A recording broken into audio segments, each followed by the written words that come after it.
Hello friends, welcome to UGC NET GATE Studios. In today's video, we will discuss a question which has been asked in June 2020 UGC NET exam. It is a question on propositional logic of discrete mathematics. Now let's see the question. Consider the following argument with premise. The premise has been given and the conclusion has been given, and there are several steps of inferences written. Logical inferences have been written in each step, and this description has been given in the right hand side of the table. Now there are options. We have to prove which of the option is correct. As per the option, we will go through the option. First option is that this is a valid argument, means all the inferences which have been written here, we have to prove everything is valid, then only it will be a valid argument. So before that we have to check each and every individual inferences. Now going to the option, so let us see how we can solve it by going to the option. So first of all, it is written the premise is for all x. It is the symbol of for all. So it is the symbol of for all, and this is the, as all of you know, this is the symbol of there exist. Okay, so here it is for all x, p of x or q of x. It is whole bracketed, for all x is outside it, p of x or q of, this is the premise. Okay, now it is step 2. It is written p of c or q of c, and the explanation is universal instantiation from A. This is A, which has for all x, p of x or q of x. So it is saying the for all x, means we are taking the total universe as a whole. In this case, we are taking the total universe as a whole. For example, I am taking for example, there is a classroom.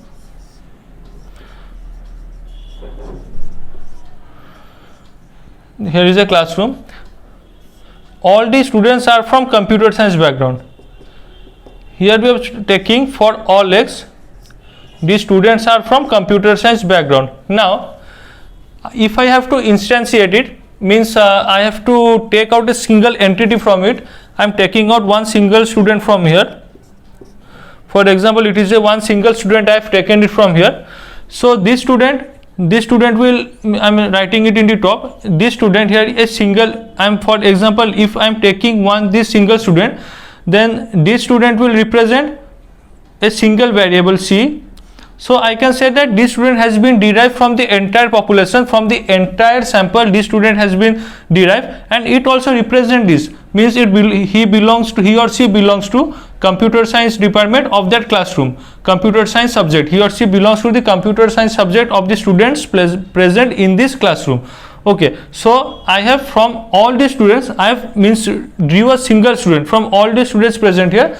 I have generalized, I have brought down a single student. It is the case of instantiation. So it is for all x, p of x or q of x. I have to remove for all x. Since I am instantiating it, I am taking out a single variable from it. So it is p of c or q of c, means a single instance from the entire universe, from the entire domain. I am taking out a single instance. It is p of c or q of c. For all c, this part is removed, p of c or q. So it is totally correct. It is totally correct. Universal instantiation from A. This is A. Universal instantiation from A. I am taking out a single variable from the entire universe. Okay. Now the second step is simplification from B. This is B, p of c or q of c, and they are saying that it reduces to p of c. But this cannot be possible. I have p of c, I have A or B. From that I cannot conclude simply A or simply B. From here it is not possible to conclude simply A or simply B. But there is a propositional logic, there is an inference rule. You might know it, I am writing it here. If I have, for example, here in this case, if I have P, then I can have P or Q. Or if I have Q, then I can also imply P or Q. Okay, there is an inference rule like this. If I have P, then I can imply P or Q, or if I have Q, then I can have this P or Q. Okay, this rule exists in inference rule. It is somehow known as the disjunctive addition.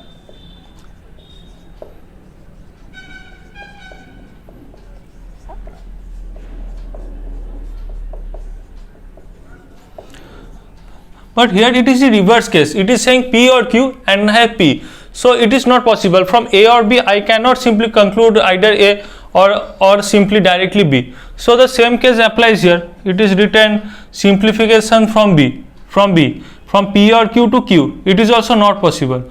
Now coming to this one not possible, and this is also not possible. Now coming to point D, universal generalization from C. Suppose this is C, I have C as P of C. I am taking only this case, forget about this one, I am taking this one. I have P of C. It is a single entity, P of C, C a single variable.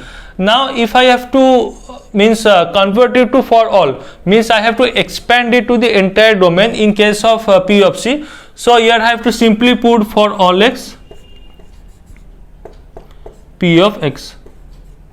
So it is here simply for all x P of x, means from a single entity I have to expand it to the whole universe having the same features. Okay, so here for a single entity it is P of C. Now if I have to convert it to the entire domain, so here I have to, for generalization, I use for all x P of x. This similar case also stands here, universal generalization of E. Suppose this is E Q of C, then to universally generalize it, I have to simply write for all x Q of x, for all x Q of x. This is also correct. Okay, now coming to the last one, conjunction of D and E. This is D and this is E, for all x P of x and for all x Q of x. For conjunction, disjunction means or, conjunction means and. Okay, for all x P of x, for all x Q of x. So for conjunction I have to simply have for all x P of x, I will put a simple and symbol, and for all x Q of x. This is simply stated here, for all x P of x and for all x Q of x. This is conjunction of D and E. This is also correct. So as per us, this is correct,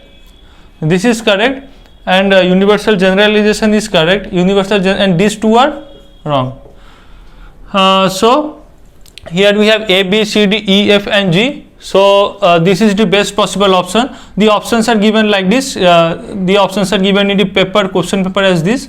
So from here we find out steps C and E are not correct inferences. So this is the option. That is steps C and E are not correct inferences. So hope you understood this well.